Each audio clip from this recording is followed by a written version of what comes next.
Good morning. Welcome to week number 8 of High School Playbook Replay. We're now into the second half of the season, and on the show here this morning, we're going to see if Providence is still unbeaten. Plus, we're going to take you to Big Blue Madness in Rupp Arena, and yes, we will hear from Rick Pitino. But as we do every week here on High School Playbook Replay, we kick off the show with our Big O Tires Game of the Week. Here's Britt Del Barba.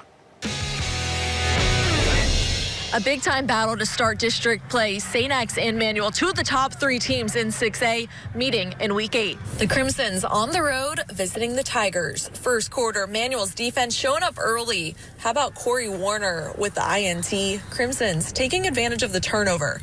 Next play, the give to Jerrion Trainer. Dodging defenders, takes it 28 yards to the house. Manual up 7-0. Later, QB Mason Trimble launches downfield to Kyle Krupp.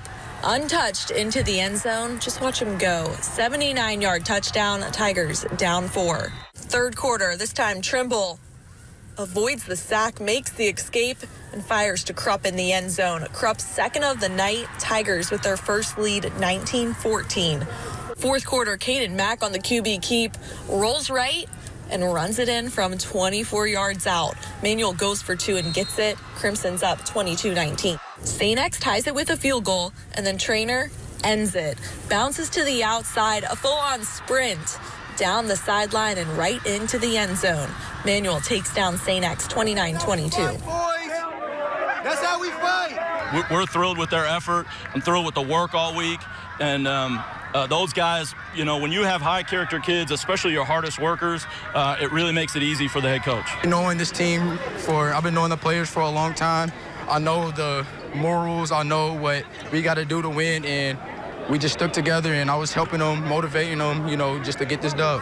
Manual improves to 6-1 on the season. Up next, the Crimsons take on PRP, while St. X turns its attention to Meade County. Reporting at St. X High School, Britt Del Barba, WLKY Sports. Thank you, Britt. All right, it's a rivalry that Trinity has dominated, only losing to Ballard once since 1995. But this one was scoreless until the final seconds of the first half when U of L commit Carson Hilbert drilled the field goal for a 3-0 Rocks lead at the half. Another Hilbert field goal early in the third made it 6-0, and then Chris Wilson up the middle for 6. Wilson had himself a night. He added a 70-yard touchdown in the fourth quarter. Rocks win it 20-0. They are 6-2. WLKY News Chopper flying high above Male High School, where the Dogs hosted Southern. And speaking of dominating, Southern had only scored 12 total points in the last 7 meetings with Male. Dogs up 28-0 when Colin Jefferson fields the Trojans' punt, and he goes through the woods, over the hill to grandmother's house, through the trees, through the Southern defense for that 48-yard touchdown. It is 35-0. Male, they win it 49-6. Male is 6-1. They host Fern Creek next Friday night. Eastern had won 7 of the last 10 meetings with Oldham County. The Colonels having a special season, though. Miller Brown takes off with a 48-yard touchdown. That gets the scoring started tonight with 7-0 OC. They led it 14-zip at the half, and then they poured it on in the second half. David Turner had already scored 1 touchdown on the night. He adds a second. Colonels win it 47-0. They're 6-1. They're at Ballard next Friday night.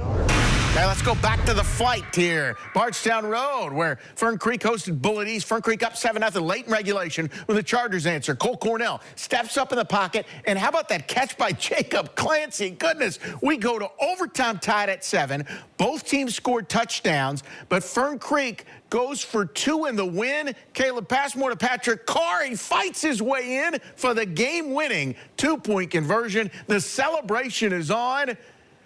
Chopper Bill, DeReamer, and Scott Eckhart, they were up for about 4 hours last night for us, so thank you to them. The final 15-14, Fern Creek wins it.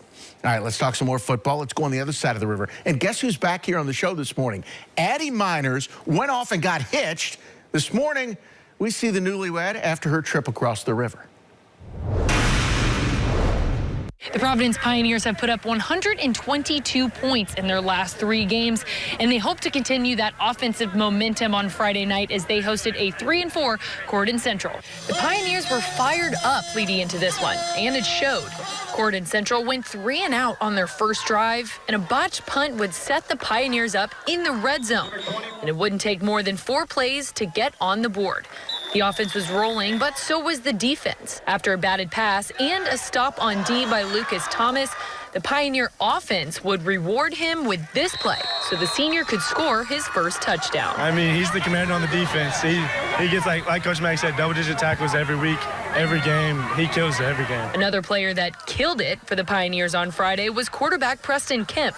He'd put up 190 rushing yards, 2 rushing touchdowns, and 1 through the air. Coach Mack prepares us very well, telling them who to attack, who not to attack. If they open up a gap, we just split it and we're gone. 5 different Pioneers would score in Friday's 52-21 victory over Corydon Central. And head coach Daniel McDonald says overall, he's happy with this win. We did a lot of really good things in multiple facets of the game. Still a lot to clean up, but the effort was there, and we ran the ball well, so I'm pretty happy. Providence Pioneers remain undefeated on the season. They are now 7-0, and next week they'll look to head to North Harrison to make it 8-0. From Providence High School, I'm Addie Miners, WLKY Sports. Thank you, Addie. Welcome back and congrats. Back to the air. Take a minute to enjoy that beautiful sunset last night. All right, more Friday night flights in Valley Station. The Vikings hosting Doss. Scoreless when Jordan Tompkins for Valley fights his way in for the 5-yard touchdown, and it's 6-0 Vikings. The Dragons, though, with an answer. Jordan Robertson breaks loose for the 40-yard touchdown. Doss goes on the road and gets the 28-20 win over the Vikings. All right, now for the high school playbook highlight of the night. We're going to go to Meade County and PRP. Cade Scott, the Meade County quarterback, with the fake, the Statue of Liberty behind the back, handoff to Wyatt Rainey for the 2-point conversion as Meade County went on the road last night and beat PRP 35-17. The Mean Green, we'll see it one more time here in slow motion. The Mean Green having a pretty good season, and they've got a huge game next Friday night in Death Valley when they will host St. X. So there's the 2-point conversion or highlight of that. Here's the schedule for college football today. Indiana off this week. Western 1 on Thursday night. So U of L in action at 3:30 at Virginia. And UK hosts Vanderbilt tonight at 7:45 in Kroger Field. Vandy coming off that win last week over then #1 Alabama.